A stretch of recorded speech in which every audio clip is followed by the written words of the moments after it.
Hello friends, मेरा नाम सौरभ चौरसिया है और मैं दिल्ली टेक्नोलॉजिकल यूनिवर्सिटी का स्टूडेंट हूँ। सॉफ्टवेयर इंजीनियरिंग मेरी ब्रांच है और आज हम बात करेंगे NSUT दिल्ली के बारे में। कंप्लीट डिटेल इन डिटेल जितनी बातें आप देखते हो कॉलेज के टाइम पे कॉलेज को चूज़ करने के लिए, और मैं भी जब स्टूडेंट पॉइंट ऑफ व्यू से सोचेंगे तो पिछले साल जैसे मैंने काउंसलिंग कराई थी तो जो जो चीज़ें मैंने देखी थी और इन डिटेल जितनी भी बातें रिलेवेंट होती हैं किसी भी कॉलेज को चूज़ करने के लिए, सारी बातें कवर करी जाएंगी और लास्ट में प्लेसमेंट भी डिस्कस कर लेंगे। ठीक है, सबसे पहले बात करते हैं कि कॉलेज की इस्टेब्लिशमेंट ईयर पे। तो 1983 में ये कॉलेज इस्टेब्लिश हुआ था द्वारका में, मतलब कि द्वारका में ये इस्टेब्लिश हुआ था। और अब 2022 की बात करें तो पिछले साल NSUT की 2 कैंपसेस ऐड हुए हैं इसमें, मतलब मेन कैंपस है, उसके साथ साथ इसमें 2 कैंपस और ऐड करे गए हैं। एक ईस्ट कैंपस है गीता कॉलोनी के पास और एक वेस्ट कैंपस है नवजोतगढ़ के पास। तो मतलब डिस्टेंस तो बहुत ज़्यादा है दोनों का किलोमीटर, मतलब दोनों का मेन कैंपस है बहुत दूर है। पर मतलब कि अगर वो पहले ऐसा था कि वो IPU के जो बहुत लो ग्रेड के कॉलेज होते हैं, मतलब कि IPU के अंदर बहुत सारे कॉलेजेस हैं, तो उसमें जो लो ग्रेड के कॉलेजेस हैं ना, जिनको IPU में कोई भी नहीं पूछता था, उनको NSUT के अंदर में ले आए हैं, जिससे कि उस कॉलेजेस की भी ब्रांड वैल्यू हो गई है। और वैसे भी आप जो कट ऑफ देखोगे आप, तो उसके हिसाब से बच्चे चूज़ भी कर रहे हैं उसको, मतलब क्योंकि वो NSUT के अंडर आ गया और NSUT का बहुत नाम है। जैसे कि NSUT बहुत अच्छा कैंपस है और हमारा अगर आप मेरी चैनल पे फर्स्ट वीडियो देखोगे ना, तो उसमें भी मैंने बोला था NSUT, मैं NSUT का स्टूडेंट हूँ IT नेटवर्क सिक्योरिटी ब्रांच की, क्योंकि मेरे को फर्स्ट काउंसलिंग में NSUT की IT नेटवर्क सिक्योरिटी ब्रांच मिली थी। पिछले साल की कट ऑफ से देखते, पिछले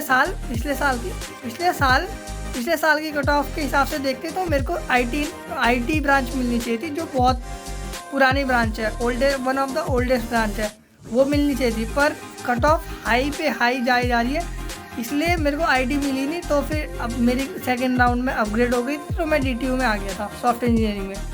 तो मतलब कि कट ऑफ इंक्रीज पे इंक्रीज हो जाइए। फर्स्ट राउंड की अगर आप कट ऑफ देखोगे तो पिछले साल कट ऑफ गई थी CSAI ब्रांच की 730 कुछ। तो मतलब देख के शॉक हो गए थे कि 750 ऑल इंडिया रैंक गई है आर्टिफिशियल इंटेलिजेंस की कट ऑफ। तो मतलब कि बहुत सही बच्चे आते हैं कॉलेज में। और ये तो फर्स्ट राउंड का है, फिर CS आर्टिफिशियल इंटेलिजेंस का है, फिर धीरे धीरे बहुत सारी ब्रांचेज हैं। अब पहले से बहुत सारी ब्रांचेज हो गई हैं टेक की। अगर टेक जैसे कि NITs होती है ना, तो NITs में ये होता है कि इतनी ब्रांचेज नहीं होती टेक की और इतनी सीट्स भी नहीं होती। अगर कंप्यूटर साइंस इंजीनियरिंग ब्रांच होती है और EC होती है, उसके बाद किसी में IT हो जाती है, तो उसमें 60 या 120 सीट होती हैं बस। यहाँ पे इस टाइम पे तो NSUT के अंदर 9 ब्रांच हो गई हैं सिर्फ टेक। पहले तो टेक में कंप्यूटर साइंस को बोलते थे, फिर IT को बोलते थे और उसके बाद EC को बोलते थे, और एक IC instrument and control engineering वाली ब्रांच है, उसको भी टेक में चूज़ कर लिया जाता था। पर अब CSAI, CSDS, COE और उसके बाद IT नेटवर्क सिक्योरिटी IT, और उसके बाद ये ब्रांच हो गई EC इन AI, EC स्पेशलाइजेशन इन मशीन लर्निंग, और उसके बाद ईस्ट कैंपस में भी CSDA ब्रांच हो गई। तो फिर इन सारी ब्रांचेस को मिलाकर इतनी सारी टेक ब्रांचेस हो गई हैं। तो कि सीट्स बहुत सारी हैं कंप्यूटर साइंस की, और इसीलिए इनकी कट ऑफ अच्छी जा रही है और इनमें प्लेसमेंट भी अच्छी हो रही है, क्योंकि जितनी ज़्यादा जो अच्छे पैकेजेस होते हैं सारे तो कंप्यूटर साइंस के होते हैं ना। तो कंप्यूटर साइंस की कंपनीज ऊपर के ब्रांचेस को अलाउ करेंगी अगर शुरू में आएंगी, फिर जैसे अच्छे बच्चे छठते आएंगे उसके बाद नीचे वाली ब्रांचेस को भी अलाउ करेंगे। नीचे नहीं होती, पर हाँ एक अगर कट ऑफ के हिसाब से देखें तो। और कि जैसे ईस्ट कैंपस और वेस्ट कैंपस है, तो इसमें भी अगर आपको चूज़ करना हो ना, अभी ये इतने इस्टेब्लिश नहीं है, और अब भले ही इनकी जो प्लेसमेंट्स होगी वो कैंपस के अंदर होगी, मेन कैंपस के अंदर प्लेसमेंट्स होगी, इसीलिए NSUT का ब्रांड नेम दिया है। तो प्लेसमेंट्स तो अच्छी होंगी, पर आप अगर ले रहे हो तो यही सोचना कि कंप्यूटर साइंस इन डाटा एनालिटिक्स या कंप्यूटर साइंस की ब्रांच ही लो। बाकी कॉलेज फीस अब इन सब कॉलेजेस की, चाहे आप ईस्ट कैंपस में हो, चाहे वेस्ट कैंपस में हो, चाहे मेन कैंपस में हो, और चाहे DTU में हो, सबकी कॉलेज की फ़ीस सेम कर दी गई है। हमारे साल में तो 2,06,000 थी, अब शायद थोड़ी सी बढ़ जाएगी 10%, तो 2,15,000 के करीब फ़ीस होगी। बाकी ये फ़ीस बहुत ज़्यादा है, बहुत ज़्यादा है, क्योंकि इतनी फ़ीस होनी नहीं चाहिए। गवर्नमेंट कॉलेजेस हैं ये, पर अब क्या करें, अब मतलब कि कॉलेज वालों ने फ़ीस इतनी बढ़ा रखी है, तो फिर वो तो है। और आप कोई सी भी ब्रांच में, मतलब चाहे आप computer science artificial intelligence branch में हो, चाहे आप बायोटेक ब्रांच में हो, चाहे MPA ब्रांच में हो, चाहे MPA और चाहे मैकेनिकल ब्रांच में हो, आपकी सबकी फ़ीस सेम रहेगी, पर प्लेसमेंट सबकी अलग होती हैं, तो ये तो है। पर हाँ, फिर इसके लिए स्कॉलरशिप कौन कौन सी आती हैं कॉलेज के अंदर, तो देखो पहले तो NSIT था, ये मतलब कि NSIT ये DU से एफिलिएटेड था। तो जब DU से एफिलिएटेड था ना, तो ये डिस्ट्रिक्ट के लिए अप्लाई नहीं कर पाता था, खुद से अप्लाई नहीं कर पाता था, क्योंकि ये यूनिवर्सिटी नहीं था।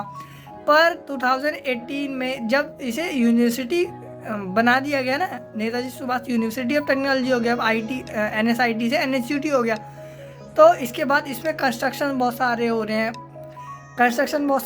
और इसके वजह से ना, और NSUT होने की वजह से इसको अब इंडिपेंडेंटली ये डिस्ट्रिक्ट पोर्टल के लिए अप्लाई कर सकता है। डिस्ट्रिक्ट पोर्टल क्या है? डिस्ट्रिक्ट पोर्टल एक वेबसाइट है दिल्ली गवर्नमेंट की, जिससे कि दिल्ली के जितने भी गवर्नमेंट कॉलेजेस होते हैं, या वो स्कॉलरशिप के लिए अप्लाई कर सकते हैं, स्टूडेंट्स जो होते हैं वो अप्लाई कर सकते हैं। तो ये आप डिस्ट्रिक्ट के लिए भी अप्लाई कर सकता है, उसकी जो स्कॉलरशिप होती है, और उसके साथ साथ NSUT की खुद की भी स्कॉलरशिप होती है, और सबसे फेमस जो होती है वो तो रामानुजन स्कॉलरशिप होती है, वो उसको मिलती है जो अपने ब्रांच का टॉपर होता है। और बाकी जो 2000 बहुत सारे बच्चे होते हैं जिनकी 2000 रैंक से नीचे आती है, मतलब कि बहुत 2000 रैंक से भी अच्छी रैंक आती है, उनके लिए भी एक अलग सी स्कॉलरशिप्स है कॉलेज कैंपस के अंदर। तो ये सब तो है। और ऐसा भी होता था पहले कि जो गर्ल्स होती हैं उनको AC, जो अच्छी रैंक वाली गर्ल्स होती हैं उनको AC कैंपस मिलता है, मतलब AC हॉस्टल मिलता है, और जो नॉन AC वाला उनको मिलता है जिनकी रैंक थोड़ी सी वैसी होती है। बस ऐसा होना नहीं चाहिए, पर ठीक है। और अब मतलब पहले तो NSUT इसलिए चूज़ करते थे क्योंकि यहाँ पे DTU में हॉस्टल्स नहीं मिलते थे बच्चों को, और NSUT में हॉस्टल्स मिल जाते थे, भले ही आप दिल्ली कैंडिडेट भी क्यों ना हो। बाकी अब तो DTU में भी बहुत मतलब 1000 कैपेसिटी हो गई है हॉस्टल की, मतलब बॉयज़ का भी और गर्ल्स का भी। पर ये अब तो चेंज हो गया, तो कंप्लीट सिनारियो। जो हॉस्टल्स हैं हमारे कॉलेज में DTU में वो 5 स्टार होटल्स हैं। पर अभी NSUT की बात कर रहे हैं, तो NSUT में अभी जब हम गए थे, NSUT मोक्षा फेस्टिवल था उसका, तो फिर हम गए थे, तो वहाँ पे SAC बन गया है, स्टूडेंट एक्टिविटी सेंटर। वहाँ पे बैठ के बच्चे वो खाना पीना खा सकते हैं, मतलब कैंटीन टाइप है एक, और स्टडी रूम भी है, और उसके बाद अमूल तो है ही, तो मतलब कि स्पॉट्स बहुत सारे हैं, और बाकी कैंपस तो अच्छा है। अब सबसे बड़ी बात है ना कि NSUT में पहले स्पोर्ट्स टीम बहुत अच्छी मानी जाती थी, क्योंकि ना, और सबसे बड़ी बात तो यह है कि NSUT में 10% गर्ल्स का रिजर्वेशन हो गया है। तो अब हमारे कॉलेज है DTU, उसमें 6% टोटल गर्ल्स है, और NSUT में 10% तो रिजर्व हो गया, उसके बाद जो एडिशनली आएंगी वो अलग। तो ऐसा भी है। बाकी एडमिनिस्ट्रेशन NSUT का जो मतलब NSUT के वाइस चांसलर है वो JP सैनी सर है। तो पहले तो NSUT के वाइस चांसलर अलग थे और DTU के वाइस चांसलर अलग थे। तो DTU के vice chancellor Yogesh Singh sir थे, तो अब वो DU के वाइस चांसलर हो गए हैं, उनका प्रमोशन हो गया, अब वो यहाँ से चले गए। तो अब NSUT और DTU दोनों के दोनों को लीड कर रहे हैं JP सैनी सर जी, मतलब कि दोनों के वाइस चांसलर सेम ही हो गए हैं इस टाइम पे। तो ऐसा है।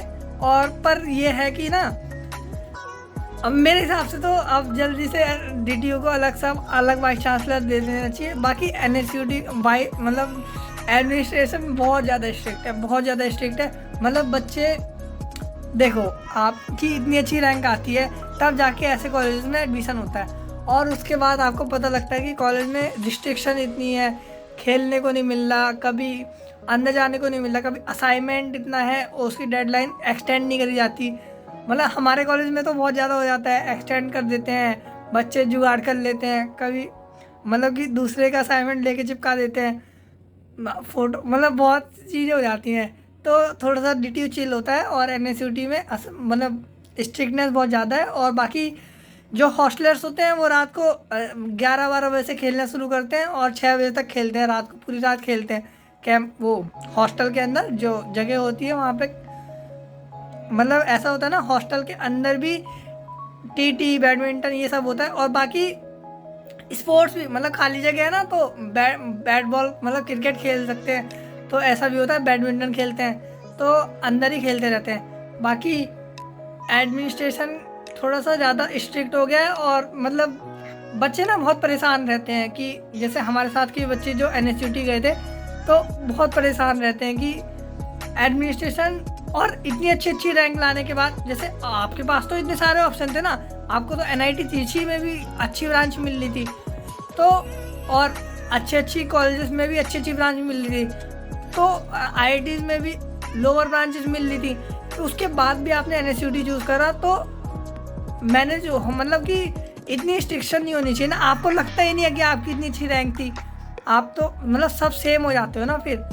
पर ये है ना कि जैसे देखो, अब IIT का इतना नाम है, IIT की ब्रांचेस इतनी अच्छी होती हैं, IIT में स्टडी इतनी हार्ड होती है, तो मतलब इतनी अच्छी रैंक लाने के बाद आपको वहाँ पे पढ़ाई करनी पड़ती है और स्ट्रिक्टनेस बहुत ज़्यादा होती है। तो इसका मतलब ये थोड़ी कि आप IIT नहीं जाओगे, भले ही पढ़ाई ज़्यादा होती है। तो मतलब कि जैसे प्रेसिडेंट, प्राइम मिनिस्टर तो सब बनना चाहते हैं, पर प्राइम मिनिस्टर का स्ट्रेस कोई नहीं लेना चाहता। तो ऐसा ही है, मतलब कि कॉलेज तो है, अच्छा है कॉलेज, पर कॉलेज की रिस्ट्रिक्शंस है ना वो आप नहीं लेना चाहते, तो ऐसा है।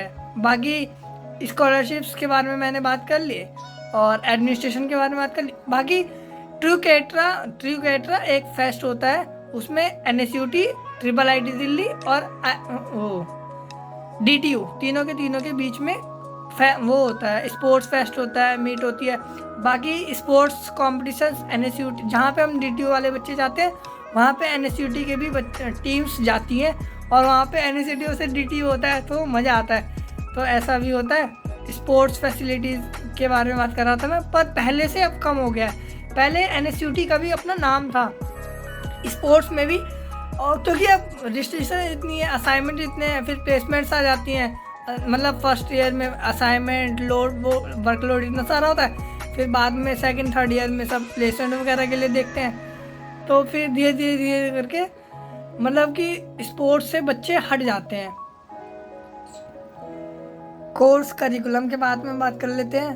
तो कोर्स करिकुलम कॉलेज का बहुत अच्छा हो गया है, और जैसे IIIT दिल्ली है, IIIT दिल्ली में फर्स्ट सेमेस्टर से ही कोर कोर्सेज शुरू कर देते हैं, कंप्यूटर के कोर्सेज शुरू कर देते हैं, और EC जो ब्रांच है उसमें भी कंप्यूटर के कोर्सेज जो होते हैं वो भी शुरू कर देते हैं, और जो EC की ब्रांचेज हैं उसमें के जो कोर्सेज होते हैं वो शुरू कर देते हैं। वैसे ही NSIT मतलब NSUT उसमें भी एडवांस इतना हो गया कि जैसे हमारा कॉलेज है, हमारे कॉलेज में फर्स्ट ईयर के बाद, अब जब हम सेकेंड ईयर में आ गए हैं, हमारा पेपर पर 5 तारीख को ख़त्म हो गया, पिछले परसों ख़त्म हुआ है, तो अब हम सेकेंड ईयर में आए हैं, तो अब हमारे कोर्सेज शुरू हो रहे हैं सॉफ्टवेयर के।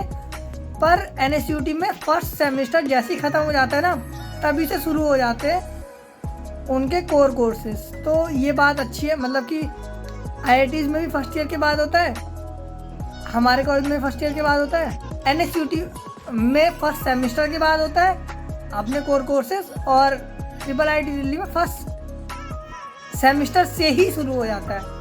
तो ये बात है, पर IIIT दिल्ली की फ़ीस भी उसी के हिसाब से है। बाकी ये मैंने बता दिया, कोर कोर्स को सब्जेक्ट्स तो बहुत अच्छे हैं, और अब आर्टिफिशियल इंटेलिजेंस, मतलब अगर कोई सर्च मारेगा ना कॉलेज, जब टॉप कॉलेज, NSUT की रैंकिंग हमेशा टॉप 10 के अंदर रहेगी, NSUT DTU दोनों की। अगर मतलब इंडिया के बेस्ट कॉलेजेस के रैंक में आप सिर्फ प्लेसमेंट से मतलब कि आप रैंकिंग से नहीं बोल सकते हो कि NSUT बेकार है या DTU बेकार है या VIT अच्छा है। ये सब प्लेसमेंट्स वगैरह मतलब जब पता लगता है ना आपको, तो आप बोलते हो नहीं इस कॉलेज से अच्छा ये कॉलेज है, भले ही इसकी रैंकिंग कुछ भी हो। जब आपकी अच्छी से अच्छी प्लेसमेंट हो रही है तो आप मतलब कि जैसे NIT तिरछी है, पहले NIT तिरछी बेस्ट माना जाता था, मतलब अभी भी माना जाता है और अभी भी है। NIT तिरछी अच्छा है, पर वो ना साउथ में है। यहाँ पे दिल्ली के अंदर क्या है, गुड़गांव बगल में है, नोएडा बगल में है, तो बहुत सारे जो कंपनीज होती हैं वो यहाँ पर सिचुएटेड है। तो यहाँ पे इनकी जो प्लेसमेंट्स होती है ना वो ज़्यादा अच्छी हो जाती है उनके कैंपस से, तो बच्चे जाना नहीं चाहते इतनी दूर। बाकी उसमें वहाँ डाइवर्सिटी भी बहुत ज़्यादा होती है, यहाँ पे डाइवर्सिटी कम होती है। पर यहाँ पे जो बच्चे होते हैं वो मतलब जो बच्चों का एडमिशन हो रहा है वो सेट फोड़ कर आ रहे हैं, उसके बाद मतलब इतनी सारी चीज़ें करके पहले से ही आ रहे हैं यहाँ पे। और कोई ओलंपियाड टॉपर है, मतलब इतनी सारी, किसी ने INMO दे रखा है, किसी ने INCHO दे रखा है, तो एक से एक बच्चे यहाँ पे आते हैं कैंपस के अंदर, तो पीयर ग्रुप बहुत अच्छा हो जाता है। बाकी कितनी भी असाइनमेंट्स लोड कितना कुछ भी हो, पर जब 10 बच्चे साथ में बैठते हैं ना तो कुछ भी होता है तो वो हैंडल कर लेते हैं, सब आपस में हॉस्टल में हैंडल कर लेते हैं। बाकी डे स्कॉलर्स के लिए दिक्कत आ जाती है तो वो PG वगैरह लेते हैं। और मतलब कि और मेस फीस वगैरह, हॉस्टल फीस वगैरह बहुत ज़्यादा है, अब 60,000 के करीब हो जाएगी। पर ऐसा नहीं है कि अब NSUT की ज़्यादा है। पिछले साल जब मैंने एडमिशन लिया था DTU में तो 37,000 के करीब थी DTU की हॉस्टल फीस। और इस टाइम पे जब नए हॉस्टल अब मिल रहे हैं बच्चों को, तो अब 70,000 के करीब फीस है, मतलब 60 to 70,000 सिर्फ हॉस्टल फीस है। उसके बाद 30,000 के अराउंड में मेस फीस है, मतलब कि 1 लाख के करीब हॉस्टल फीस हो जाएगी 1 साल की। ये इतनी ज़्यादा है। और जो स्कॉलरशिप्स मिलती है ना, चाहे कोई सी भी स्कॉलरशिप मिले, तो अब स्कॉलरशिप्स बहुत कम हो गई हैं, मतलब फ़ीस इतनी ज़्यादा हो गई है कि स्कॉलरशिप मिले ना मिले बात बराबर ही है। बाकी NSUT में उतने ज़्यादा बच्चों को स्कॉलरशिप नहीं मिल पाती जितनी DTU में मिलती है। एक वीडियो में कंप्लीट बताऊंगा DTU में, अगर आपको जानना होगा तो, DTU की जितनी स्कॉलरशिप होती है सारे के बारे में। बाकी बहुत सारी स्कॉलरशिप होती हैं, DTU के कंपैरिजन में NSUT में स्कॉलरशिप बहुत कम है, तो ऐसा भी है। बाकी अब आगे बात करते हैं। बाकी करिकुलम के बारे में बात कर ली। अब मतलब कि पहले स्कॉलरशिप के बारे में थोड़ा और बता देता हूँ। जैसे कि पहले जो फीस थी वो बहुत कम थी, 50,000 के करीब थी। आज के 3-4 साल पहले 50,000 के करीब फीस थी, फिर 80,000 हुई, मतलब धीरे धीरे बढ़ रही है। और जो स्कॉलरशिप थी ना, वो पहले रामानुजन स्कॉलरशिप थी तो 50,000 वो उसको मिलती थी जो टॉपर होता था अपनी ब्रांच का। तो अगर 50,000 रुपीज़ आपको मिल रहा है और 50,000 के करीब स्कॉलरशिप है तो वो नल हो जाता है और आपकी बर्डन नहीं लगता। पर इन्होंने फ़ीस तो बढ़ाई, पर स्कॉलरशिप की फ़ीस नहीं बढ़ा रहे, मतलब स्कॉलरशिप का जो स्टाइपेंड होता है वो नहीं बढ़ा रहे। ये गलत बात है कि नहीं? पर हाँ, मतलब स्टूडेंट पॉइंट ऑफ व्यू से आप देखोगे तो ये बहुत नेगेटिव पॉइंट है। इतनी ज़्यादा फीस हो गई है कि पर क्या करें, अब जो है वो है। और मतलब ऐसा भी तो नहीं है कि और कॉलेजेस की फ़ीस कम है, गवर्नमेंट कॉलेज की फ़ीस इतनी हो रही है, तो ये तो है। बाकी स्कॉलरशिप्स बहुत कम बच्चों को मिलती है, तो लोन एक ऑप्शन होता है तो लोन ले लेते हैं। पर जो मिडिल क्लास फैमिली से जो बच्चे होते हैं ना, वो लोन लेने से पहले 100 बार सोचते हैं। बाकी लास्ट ऑप्शन अगर कुछ नहीं रहता तो लोन तो लेना ही पड़ता है मजबूरी में, तो ये है। बाकी लास्ट में अब बात कर लेते हैं इस कॉलेज की आन बान शान के ऊपर। और कॉलेज का फेस्ट नहीं है भाई, फेस्ट आन बान शान नहीं है, आप गलत सोच रहे हो अगर सोच रहे हो तो। बाकी इस कॉलेज की आन बान शान है प्लेसमेंट्स ऐसी चीज़ है जिसने NSUT को NSIT को NSUT बनाया है। जैसे IT था ना, IT BHU, वो IT BHU था, उसको IIT इसलिए बनाया गया 2012 में, क्योंकि IT BHU की, मतलब BHU जो है ना, BHU कॉलेज, उसके अंदर एक ब्रांच थी IT की जिसमें BTech कराते थे। पर उसको IIT इसलिए बनाया गया क्योंकि उसकी प्लेसमेंट IIT से भी ज़्यादा अच्छी जाने लग गई। तो उसे फिर आईआईटी बनाना पड़ा। तो एनएसआईटी को एनएसयूटी उसकी प्लेसमेंट्स ने बनाया है। इसकी प्लेसमेंट्स, इनके बच्चे इतने सारे के सारे टॉप कैंपस के, टॉप कॉलेजेस, टॉप मतलब कि टॉप कंपनीज के अंदर जा रखे हैं। बाकी फर्स्ट ईयर से ही बच्चे जीसॉक में लग जाते हैं।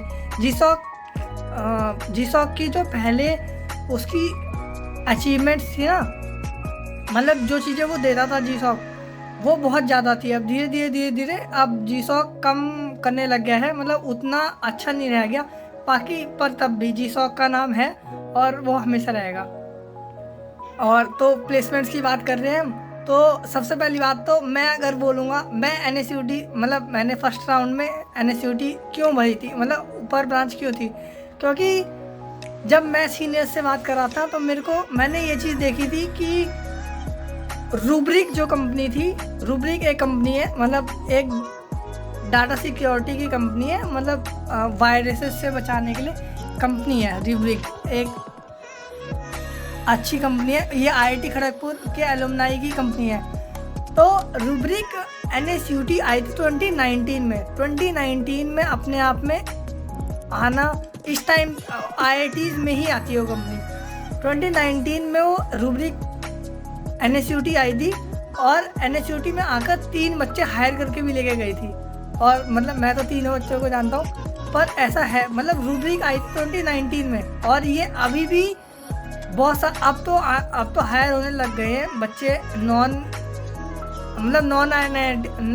आईआईटी और नॉन एनआईटी से भी अब हायर होने लग गए हैं। बाकी पहले नहीं होते थे और उस टाइम पे भी एनएसयूटी के 3 बच्चे वहाँ पे लग रखे थे। तो मतलब कि उस टाइप का ब्रांडिंग हो गई है एनएसयूटी की। बाकी सिर्फ ऐसा थोड़ी है कि रूब्रिक की इकलौती कंपनी है जो हायर करती है। डी शॉ, आरसीसीएम, टावर रिसर्च और माइक्रोसॉफ्ट, ऊबर, वॉलमार्ट, फ्लिपकार्ट, ये सब तो सब जानते हैं। बाकी गूगल सबकी ड्रीम कंपनी, एप्पल सबकी ड्रीम कंपनी। तो ऐसी भी कंपनियां हायर करने लग गई हैं। और जो ये तो वो बच्चे, इसमें वो बच्चे ज़्यादातर जाते हैं जो कंप्यूटर के ब्रांचेस के होते हैं, आईटी ब्रांच के होते हैं और इन ब्रांचेस के बच्चे होते हैं। बाकी जो नीचे वाले ब्रांचेस के होते हैं उनका बेस्ट क्या होता है, मतलब बेस्ट तो आप भी गूगल में जा सकते हो ऑफ कैंपस के थ्रू रेफरल, और मतलब करियर पोर्टल पे भी अप्लाई करके आप, अगर आपका वो बहुत अच्छा है, मतलब रिज्यूम वगैरह बहुत अच्छा है, आपके अचीवमेंट्स बहुत अच्छे हैं, जीसॉक आपने निकाल रखा है, या मतलब बहुत सारे तरीके होते हैं ना, तो वो जो अच्छे कॉलेज, जो मतलब कि जो टियर 3 वाले बच्चे होते हैं, वो जिस पाथ को फॉलो करते हैं वो यहाँ के नीचे वाली ब्रांचेस वाले बच्चे भी करते हैं, जिनको गूगल में या एप्पल में या माइक्रोसॉफ्ट में, अमेज़ॉन या एडोबे में जाना होता है। अगर कैंपस में उन्हें नहीं बैठने दिया जा रहा तो, या फिर वो हैजिंग के वजह से, मतलब उनको अगर एक प्लेसमेंट मिल रखी है पर वो सोच रहे हैं कि इससे अच्छी प्लेसमेंट हो, तब जाकर वो मतलब कि ऑफ कैंपस जाते हैं। बाकी जो ऑन कैंपस अपॉर्चुनिटीज़ होते हैं वो फिर किस किस को मिलती हैं, जैसे कि कोई भी सोसाइटी है उसका वाइस प्रेसिडेंट है, फाइनेंस सोसाइटी का, या फिर अदर सोसाइटी का जो वाइस प्रेसिडेंट है या प्रेसिडेंट जो रोल होता है, उन बच्चों को जो अच्छी नॉन टेक प्रोफाइल होती हैं वो मिल पाती हैं। वो उसमें कौन कौन सी होती हैं, जैसे कि गोल्डमैन सैक्स हो गया, जेपी मॉर्गन हो गया, मैकेंसी हो गया, डिलॉयट हो गया, ये सारी जो नॉन टेक होती हैं, मतलब कि फाइनेंस के रोल होते हैं इसमें, एनालिस्ट के रोल होते हैं इसमें, ये उनको मिलती है। और ये उनको मिलती है जिनकी कम्युनिकेशन स्किल्स बहुत अच्छी होती हैं, वाइस प्रेसिडेंट होते हैं, प्रेसिडेंट होते हैं, जिन्होंने अपने फेस्ट को हैंडल कर रखा होता है। इतना बड़ा फेस्ट होता है ना, फ़ोटो आप देखोगे तो हिल जाओगे। मतलब मोक्षा में जिस तरीके की, जिस लेवल की भीड़ थी, भीड़ बहुत ज़्यादा थी, तो उसको हैंडल करने वाला बच्चा, मतलब एक एक चीज़, एक होर्डिंग कैसे लगेगी, किससे स्पॉन्सर करना है। तो मैं भी पार्ट हुआ हूँ अपने फेस्ट का, एनएसयूटी वो डीटीयू में जो फेस्ट हुआ था उसमें एक पार्ट मैंने भी लिया था। तो मैंने देखा था कितने हार्ड होता है मैनेज करना सब कुछ। तो ये सब मैनेज करके जो बच्चा जाता है उसको ऐसी ऐसी कंपनियों में एनालिस्ट की प्रोफाइल और अच्छी अच्छी प्रोफाइल मिल जाती हैं। जो नॉन टेक बच्चे होते हैं, बायोटेक के बच्चे होते हैं, सिविल के बच्चे होते हैं, उन सब बच्चों को भी यहाँ पे अपॉर्चुनिटीज़ मिल जाती है। डिलॉयट, मैकेंसी, बीसीजी, बेन और ये जो कंपनियाँ होती हैं उसमें मिल जाती हैं। बाकी और भी बहुत सारी कंपनियाँ होती हैं और ऐसा नहीं है कि सिर्फ प्लेसमेंट्स तक सीमित है ये कॉलेज, मास्टर्स में भी जब अच्छे अच्छे कॉलेजेस में अगर आपको मास्टर्स करना है तो अच्छे अच्छे कॉलेज में एडमिशन्स के लिए इंडिया में तो जैसे कि ईरा सिंगल हो गई, ऑल इंडिया रैंक 1 थी वो, और मतलब कि उन ऑल इंडिया रैंक 1 और ऑल इंडिया रैंक 3 दोनों के दोनों एक ही ईयर के अंदर निकले थे और वो एनएसयूटी के बच्चे थे। तो ऐसा भी होता है, टॉपर वो भी आईएएस के टॉपर्स हैं ये दोनों के दोनों। तो ऐसे ही नहीं है कि सिर्फ आईएएस में है, उसके बाद एसएससी सीजीएल का एग्ज़ाम होता है, डिफेंस का एग्ज़ाम्स होते हैं, डिफेंस सर्विसेज के, मिनिस्ट्री ऑफ डिफेंस के, उसमें भी बहुत सारे बच्चे जाते हैं। तो ऐसा भी होता है, एयरफोर्स में जाते हैं एफ कैट देकर। तो बहुत सारे बच्चे गवर्नमेंट एग्ज़ाम्स में भी जाते हैं और प्लेसमेंट्स भी लगती हैं। और बाकी जो होते हैं ऐसा भी होता है कि फॉरेन एडमिशन्स के लिए भी बच्चे जाते हैं। जैसे कि एक मतलब मैं आपको कुछ एलुमनाई के वो लगा दूंगा स्क्रीनशॉट, जिससे कि आप देख सकते हो आपकी हाईएस्ट अचीव, मतलब आप क्या क्या अचीव कर सकते हो। क्योंकि ना जब फर्स्ट ईयर का बच्चा होता है या जो एडमिशन लेने वाला होता है ना, उसको पता नहीं होता कि आपको कहाँ कहाँ तक आपके हाईएस्ट पोटेंशियल है कॉलेज का, तो पता नहीं होता। तो थर्ड ईयर फोर्थ ईयर में पता लगता है, तो फिर उस टाइम पे उन्हें प्रिपरेशन करने का टाइम नहीं मिलता। तो ये पता लगना चाहिए। बाकी एक भैया हैं, वो लोहित मलिक नाम है उनका, वो प्रिंसटन यूनिवर्सिटी में जा रखे हैं, मैकेनिकल इंजीनियरिंग के स्टूडेंट है, पीएचडी, और वो पीएचडी कर रहे हैं प्रिंसटन यूनिवर्सिटी से। तो ऐसे भी बच्चे, और वो एनएसआईटी के एलुमनाई थे। तो ऐसे भी बहुत सारे बच्चे हैं, और बाकी हर टॉप कंपनी में आपको मिल जाएंगे। आईआईटी से थोड़ा लो, मतलब आईआईटी लेवल के कंपनीज में तो नहीं है बच्चे, वो तो जाहिर सी बात है कि जो रियलिटी है वो एक्सेप्ट करनी पड़ेगी। पर हाँ, ऐसी भी बहुत सारी कंपनीज हैं जैसे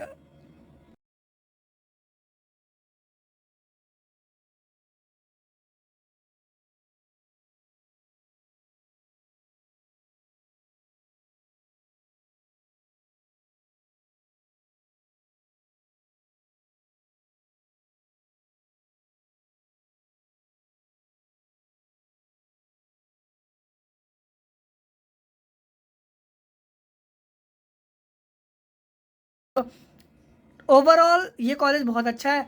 फीस वगैरह बढ़ गई है, वो पॉजिटिव्स और नेगेटिव है ही। स्कॉलरशिप्स कुछ मिलती हैं कुछ नहीं मिलती, ऐसा भी है। और क्या, बच्चे बहुत अच्छे होते हैं, क्राउड बहुत अच्छा होता है, तो सीखने को बहुत कुछ मिल जाता है। बाकी फर्स्ट ईयर से ही हसल कल्चर अब शुरू हो गया है। बाकी अपॉर्चुनिटीज़ जितनी थी कॉलेज में मैंने आपको बताई, प्लेसमेंट्स के बारे में बताया। बाकी एवरेज अगर आप देखोगे तो 22 to 23 लाख के करीब कंप्यूटर साइंस ब्रांच का अब होगा। बाकी कंपटीशन बहुत ज़्यादा होने वाला है आने वाले बैच को, तो थोड़ा सा अलर्ट रहना। क्यों, सिंपल सी बात है, उसकी कंपटीशन इसलिए ज़्यादा रहेंगे क्योंकि अब बहुत सारे बच्चे टेक ब्रांचेस में हैं। और आपको फाइट तो उन्हीं मतलब कि आपको कंपटीशन तो उन्हीं बच्चों से है ना जो टेक ब्रांचेस में है। क्योंकि कंपनी जब आएगी तो ऊपर के 5 ब्रांच को 7 ब्रांच को पहले लेगी, तो उसमें तो आपको उन्हीं टॉप स्टूडेंट से कम्पीट करना पड़ेगा। तो इसलिए पहले से ही थोड़ा सा अवेयर रहिए। बाकी सब और ऑफ कैंपस में ऐसे भी बहुत सारे बच्चे होते हैं। जैसे हमारे कॉलेज से 15 बच्चों का 1 करोड़ से अबव का पैकेज लगा है। तो ऐसा नहीं है कि हमारे कॉलेज से ही लगा है, वो एनएसयूटी के भी बहुत सारे बच्चे होंगे, पर हमारे कॉलेज ने रिवील कर दिया और एनएसयूटी ने रिवील नहीं करा। तो मतलब कि यहाँ से भी बहुत सारे बच्चे 1 करोड़ से ऊपर के पैकेज फॉरेन लेते हैं और जाते हैं, बस पता नहीं लग पाता किसी को, क्योंकि प्लेसमेंट सेल यहाँ का बताता नहीं है। बाकी हमारे वाले तो बता देते हैं, तो ऐसा है। तो प्लेसमेंट्स वगैरह बहुत अच्छी हैं। आपको कंप्लीट ओवरव्यू रिव्यू मिल गया। कैसा लगा ये video? Thank you so much.